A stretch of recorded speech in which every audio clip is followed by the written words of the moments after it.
My name is Guy. My family name is Taylor.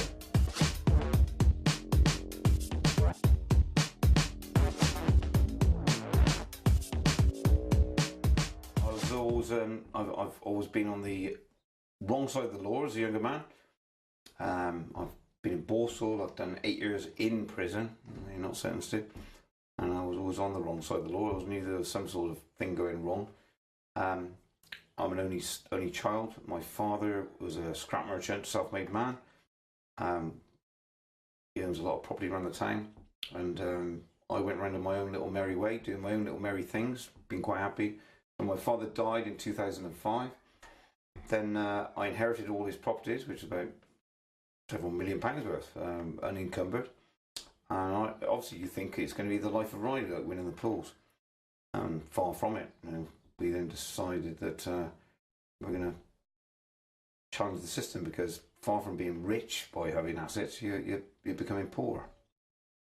So I started getting involved in the Freeman stuff, and Robert Menard stuff, and again Mark Stevens and Bill Thornton, people like that. And I started taking an interest. And then I discovered that what they'd done is the holiday cottage is part of my property. The council had snuck up to my mother, bless her, who I tried to give her a free place, to live for her retirement, and we're getting £1,000 odd a year for the holiday cottage on my premises, which was paid for in my council tax. I was pretty cross about that, and my mother hadn't told me, and she'd done it for a couple of years.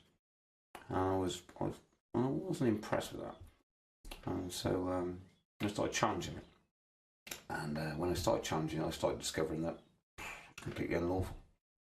And I mean unlawful as I could prove in law. And black letter law is actually statute law, but I could prove it in black letter law, in statute law, that it was unlawful. So I started challenging it, and that's what I've been doing ever since. And I hold no fear for these silly little civil things to start with, because it doesn't really, I've lived a different life.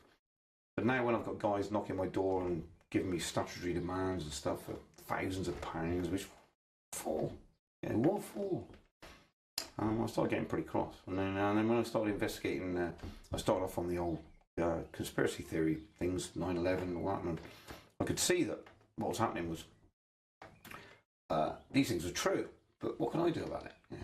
All I can do is spread the information. And what I thought I can do something about is the nuts and bolts of law, because when I was in jail, and I spent behind the door 8 years in jail, not sentenced, but beyond the door. So what I decided was I studied Archbolds, and because the object of the exercise when you're in prison is to get out. So I've appealed, and I've been to the Strand, and I've done all this stuff before. So I've always been a barrack room lawyer in jail. So I decided that I was going to analyse this stuff. And when I come across Robert Menard, I decided that this man's telling the truth, and I'll investigate to make sure that I'm right. And I discovered I was right. And this is what we're trying to do now in this country now. I know with some wonderful people of totally different dispositions to myself, ex-MPs and police officers, and all sorts of us are all of the same opinion. The first page that we're on is that we're being treated like rubbish in this country, and when we basically need to sort it out. And so what we try doing is the technical nuts and bolts of the law we're dealing with. And so I've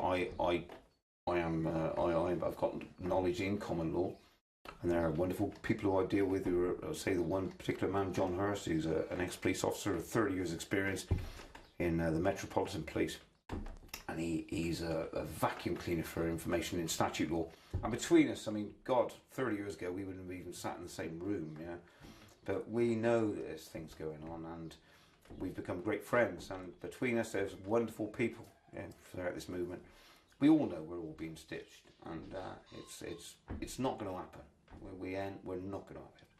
We came across Roger Hayes, who we did the thing in Birkenhead with, and I had been trying for a considerable amount of time. I always tape record my proceedings. I always serve notice on the courts, and because I've got all the information, and I always try to make sure there's a record. It's a court of record, and a court of record is a court de jure, a common law court, not a consensual court, which they've blagged you into going to, when I came across what the British Constitutional Group were doing, and they were going to court, and basically they were talking to the judge and telling the judge he was behaving unlawfully, and the judge was saying, well, and I could see what was going on. They were just talking porridge, you know. The judge is thinking you're consensually here, and the British Constitutional Group saying, yeah, well, based on the Constitution, yeah, but you're constitutionally here. And look, you could talk porridge for 17 years, it ain't going to change, you know what I mean?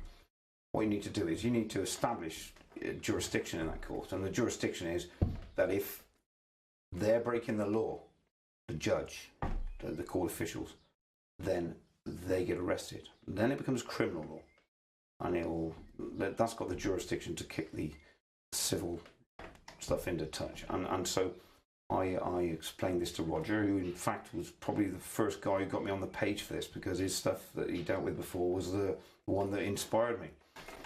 And what we got to do, we got to arrest these judges. You know, they're breaking the law. You know, once we're sat there, it's a consensual procedure. I mean, you know, if two people have got an argument and they ask for an independent person to, can you please adjudicate on this independent, that me and you've got a row, you know, can we adjudicate on it? And we'll go with whatever you say, you know, you're the consensual, but you know, we'll consent for your opinion. And this is what is happening to people. And it's been done tacitly. We're not realising this. And this is the problem. And this has always been the problem, but we haven't realised it because we think we're going to court of law. We're not going to court of law. We're going to court of legal fiction. And if these guys are breaking the law and they're in front of us, it's our duty to arrest them. And they are. And mark my words, I will tell you, they are breaking the law. And we should be, and we will arrest them, because that's what's needed. We're on dry land. I am a human being. I don't consent. And this is a common law jurisdiction. And that triangle. I'm a human being, I don't consent. This is a common law jurisdiction. They can't take it away from you. Statute law is a nonsense. It's they can give you a liability order for £1 million, and if you read liability orders, rules under council tax, they could charge every person in this country £1 million. You're the liable party. And when you go to court, the inference is on you to prove that you're not the liable party. And if you read under CPR rules, you are always the liable party. So what does this mean? This means basically that we've got fascism on our doorstep, and it's operating here now. So we've got to stop this, and we've got to realise that we're a common law jurisdiction, and that we, you know, it is all by our consent. If we create harm, injury or loss to another human soul, we're guilty of it. Yeah, we've done something, okay? Other than that, it is all consensual, and it is all a nonsense. I've had many court cases which, if you go to FMOTL or wherever, you'll find the court cases, because we've recorded them. We've always recorded them, because at the end of the day, if it's a common law jurisdiction, then it's a court of record, whether it be written or recorded, but it's a court of record.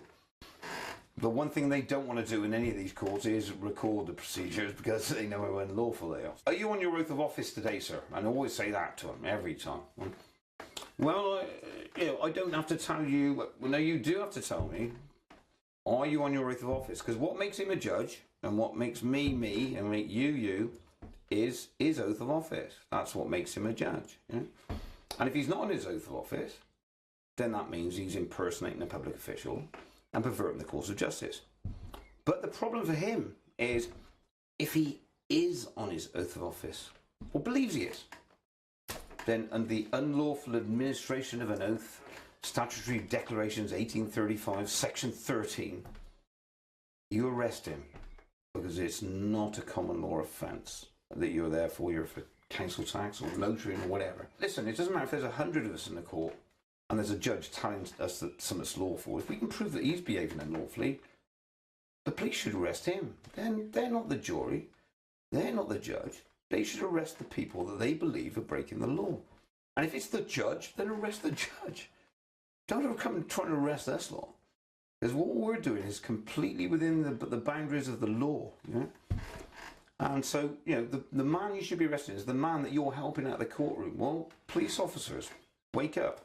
Because if you're helping a man out of the courtroom that we're trying to civilly arrest, a civil arrest is a police arrest. The police haven't got the monopoly on policing the state. It's a civil arrest process. That's all it is. But if you're helping a guy escape when we're trying to arrest him, then you're guilty equivalent of what he's been, arrested for. And we've explained this to the police, and in all fairness, from my time with the police, but in all fairness, the police are genuinely beginning to understand this. And they genuinely, listen, they're being stitched up the same as us.